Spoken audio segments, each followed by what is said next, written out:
Jóvenes estudiantes, muy buenos días. El día de hoy vamos a hablar sobre los términos excluidos. Este tema corresponde al curso de razonamiento verbal y nos va a indicar la importancia de cómo nosotros excluimos una palabra que no pertenezca a un grupo de términos. Ustedes saben que nosotros asociamos las palabras en nuestro escribir y hablar diario. Muy bien, dicho esto, veamos de qué trata este tema.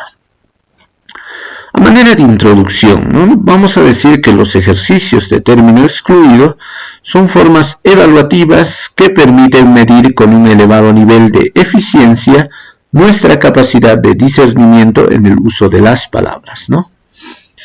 Entonces, un ejercicio de término excluido planteado en un examen de admisión te va a evaluar, ¿no?, cómo tú calificas o clasificas un grupo de palabras. Veamos este ejemplo.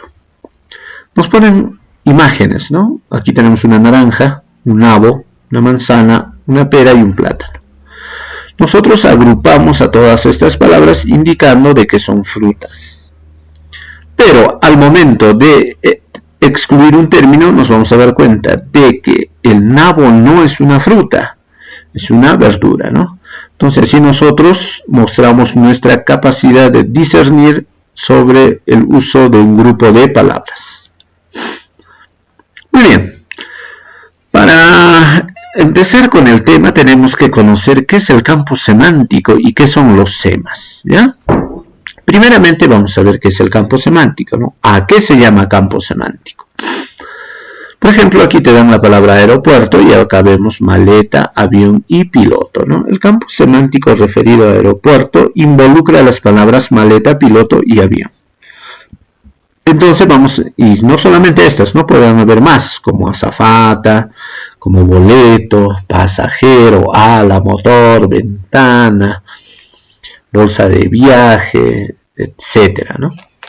Entonces vamos a decir que el campo semántico, chicos, es la agrupación relativamente extensa de palabras. Un campo semántico puede poseer muchas palabras, que a pesar de guardar ciertas diferencias entre sí, porque maleta, avión y piloto son diferentes, poseen semas comunes. ¿Qué son semas comunes? Características propias que hacen que interactúen con el campo semántico denominado aeropuerto, ¿no?, que determinan su vinculación en torno a un mismo significado o asunto. ¿Ya? Entonces aquí vemos, ¿no?, el asunto es aeropuerto. Entonces, todas las palabras que interactúan en el aeropuerto pertenecerían a su campo semántico. Ahora, como una segunda parte, vamos a ver qué son los semas, chicos. Los semas, ya sabemos, por etimología, sema es significado, ¿no? Entonces vamos a decir que semas son las unidades mínimas de significado, ¿ya? De tal forma que para dos o más palabras correspondan a un mismo campo semántico, deben coincidir en sus semas más importantes, ¿ya? Ejemplo, taza y vaso.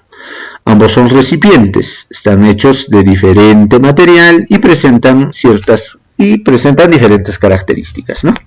Ejemplo, taza es un recipiente de loza con asa. Y el vaso es un recipiente de vidrio sin asa. Pero si nos damos cuenta, están compartiendo, ¿no?, una unidad mínima de significación que es recipiente, ¿no? Para poder entender mejor esto, recordemos lo que hemos hecho en el tema de signo lingüístico, ¿no? ¿Ya? Ahora tenemos el siguiente grupo: niebla, bruma, neblina y calígine, ¿no? Son 4 palabritas que nos indican que son fenómenos naturales que impiden la visibilidad. Entonces vamos a decir que estos son fenómenos físicos, ¿ya?, que se muestran en la naturaleza, ¿no? Entonces el campo semántico serían estados del tiempo, ¿ya? ¿Cuáles son los semas comunes o significados que comparten estas 4 palabras? Fenómenos naturales que impiden la visibilidad.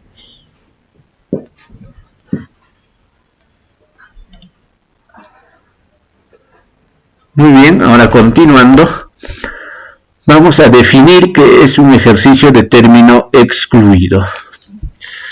¿Ya? Entonces decimos, se conoce como término excluido a la palabra que no pertenece a un determinado campo semántico, ¿no? Es aquella que no forma parte o no se asocia por su significado, ¿no?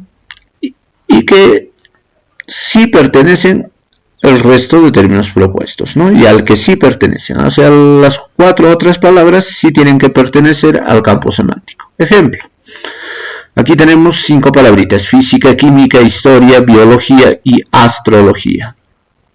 Si nos fijamos en los significados, nos habla sobre las ciencias. Pero la astrología es una pseudociencia, ¿no? Entonces, por lo tanto, la palabra astrología vendría a ser el término excluido de este grupo de palabras, ¿no? No pertenece a ciencias. Muy bien.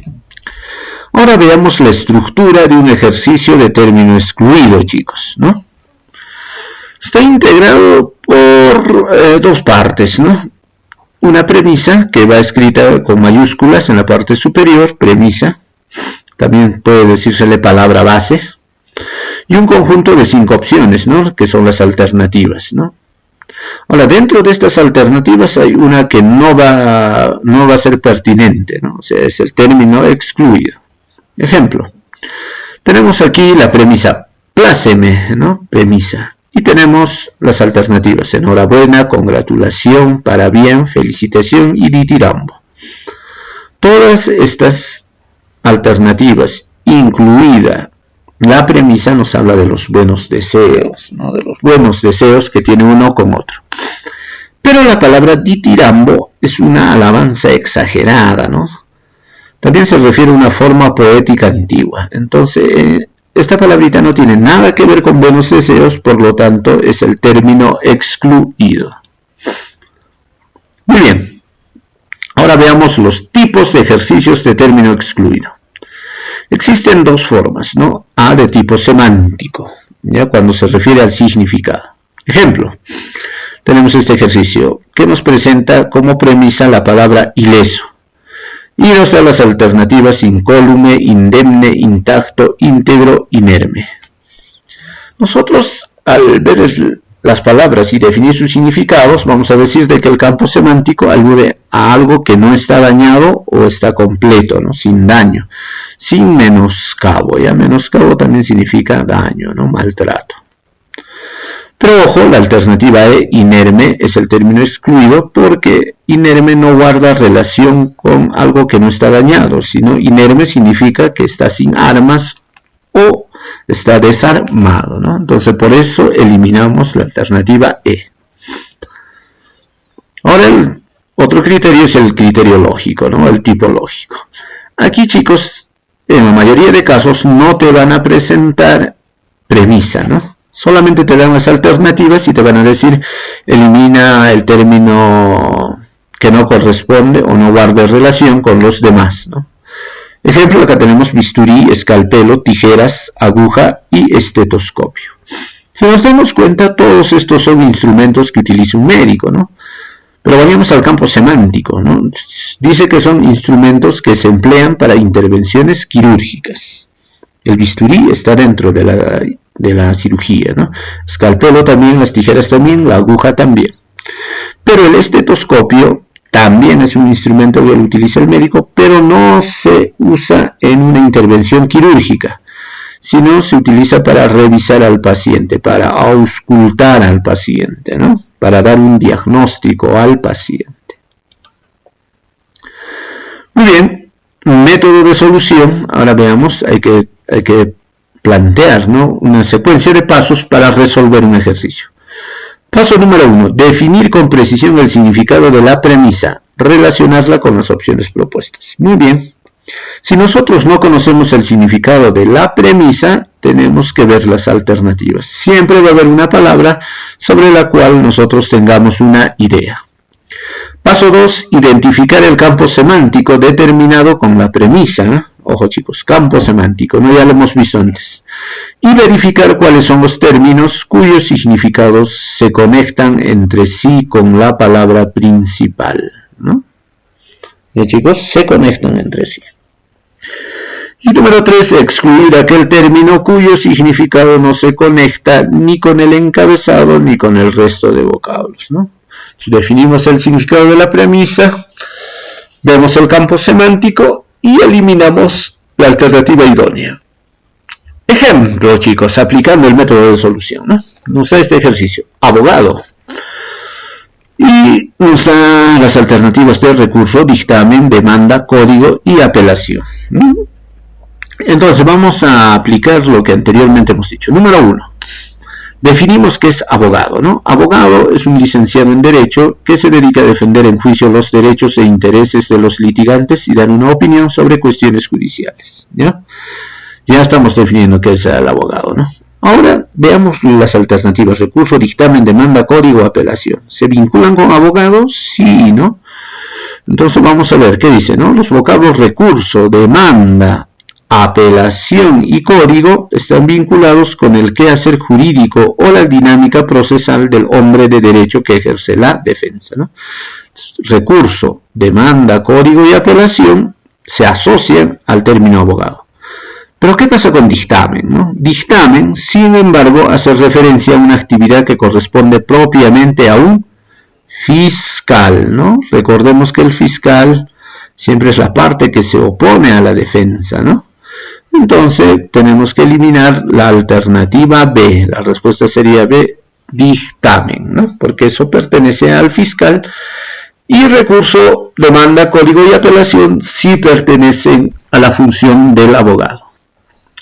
Muy bien, chicos, dicho esto, terminamos con el tema de hoy y nos vemos en la siguiente oportunidad.